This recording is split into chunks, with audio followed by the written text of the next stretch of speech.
That's absolutely classic Florida right here. Ooh, I think I caught that one. I don't know, depends on the frame rate of this. Oh, it's too fast.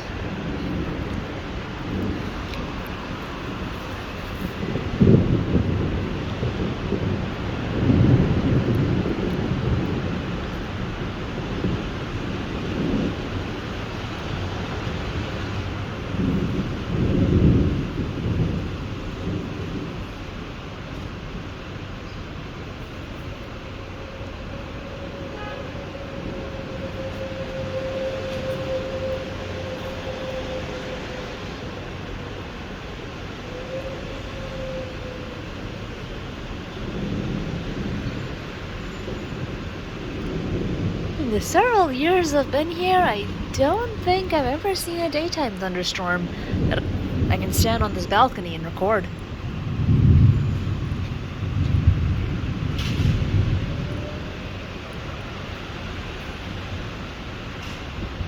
Very beautiful view from here. Highly developed cloud too. I think this is no, this can't be that system that was developing. I think this is just a normal Miami thunderstorm. I know that we're having some early, well, that one, some early tropical development that was being watched. But I don't think that's what this is. It just seems like a standard cumulonimbus cloud.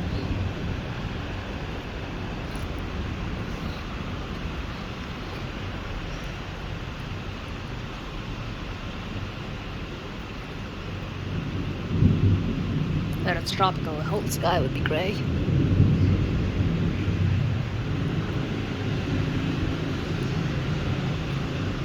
Like this angle, because it really gives some contrast to the dark sky, so you can really see the lightning as it flashes.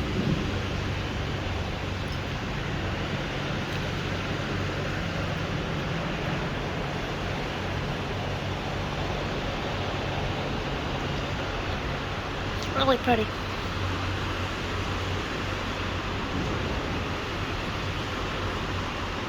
See, catching a good amount of lightning just because of the sheer vantage point you got here.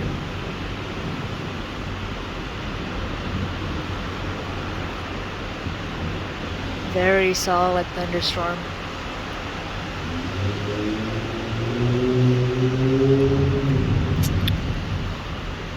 I'm guessing all of that's the downdraft region, and the updraft region is probably on the other side of the storm because you can't see the downdraft region. I mean the updraft region from this angle.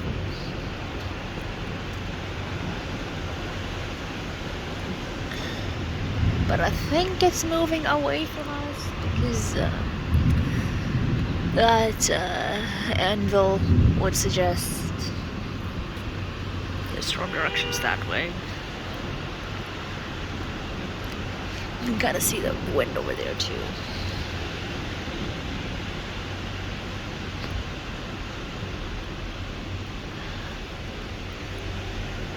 Kind of more moving perpendicular, but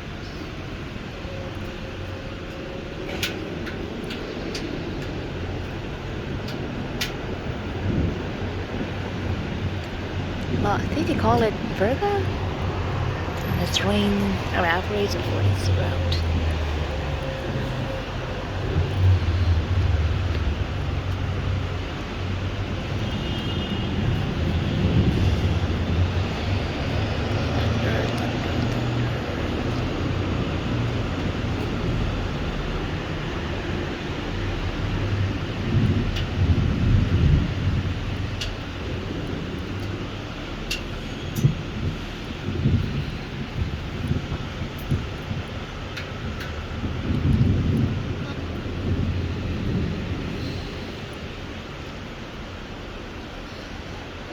Can you get a more Florida looking view than this?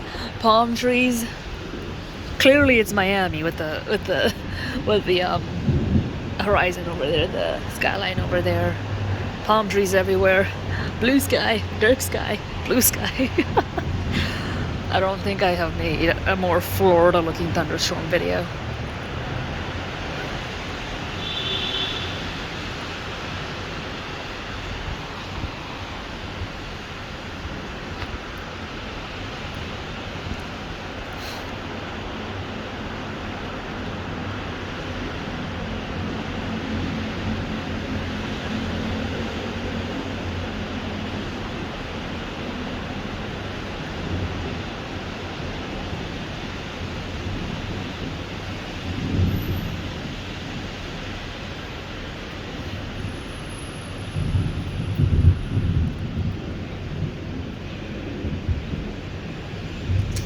That's an interesting glint right there. I wonder what's probably I guess the light is shining through specifically on that spot.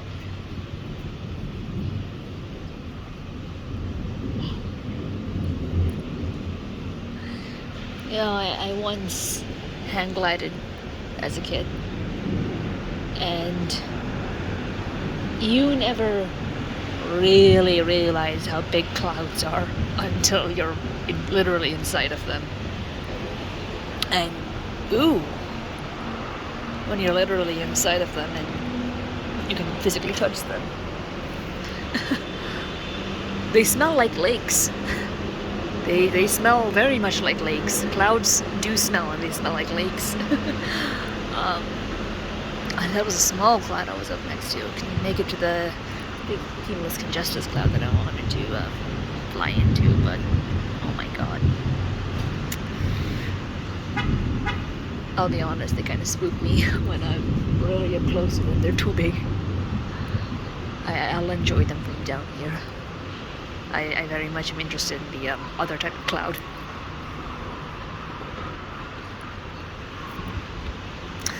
And that cloud I'll be all up next to.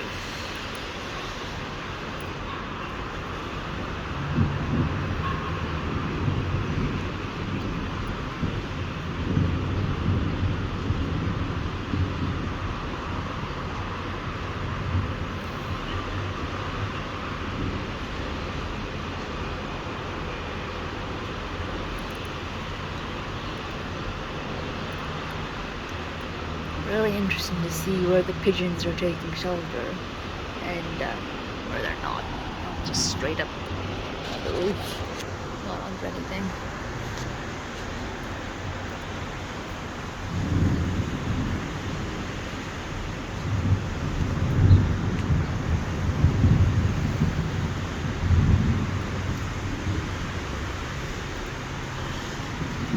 Majority of the lightning seems to be beyond the sheet of rain. It has a name, I forget what it's called. I know it's a downdraft region, but I know the actual wall of rain has a name.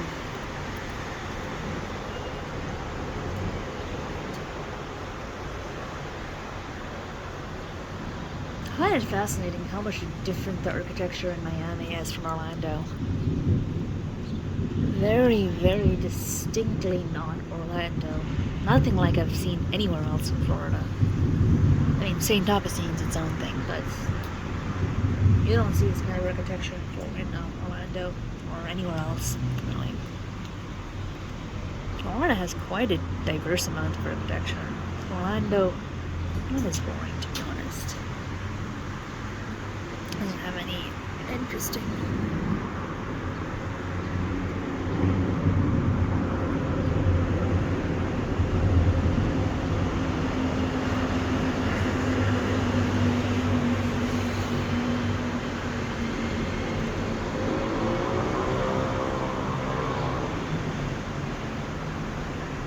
I could sit out here for hours and record this all day.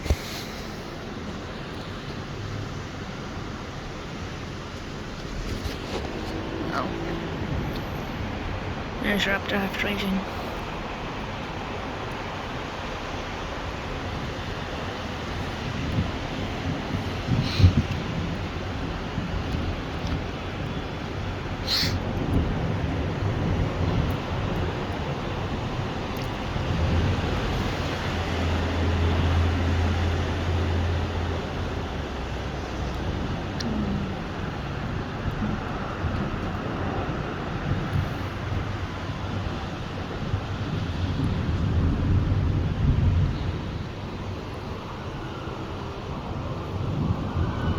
every time I look out at a landscape, I like to imagine the old trick they told us, or that I learned in the 50 billion hours that I spent learning about lightning.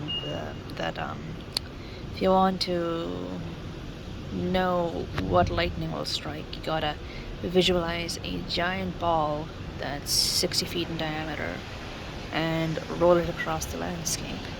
Anything that the ball touches is very lightning prone. So if you visualize a 60-foot ball rolling across this, you can easily see what may or may not get struck by lightning.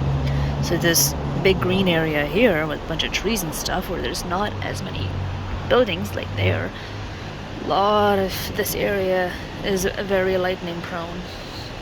Although most likely you would get it striking one of the trees rather than the buildings.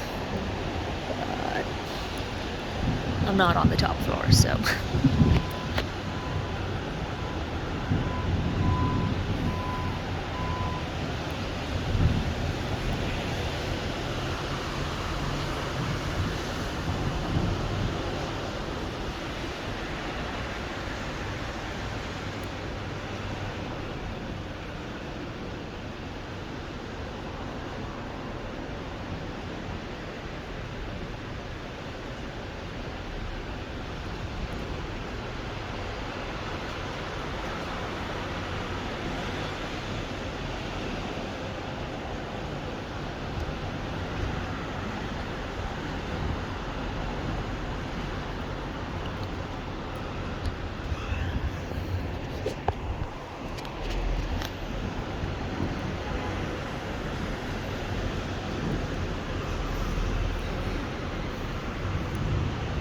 it's not very active. I'll go back in.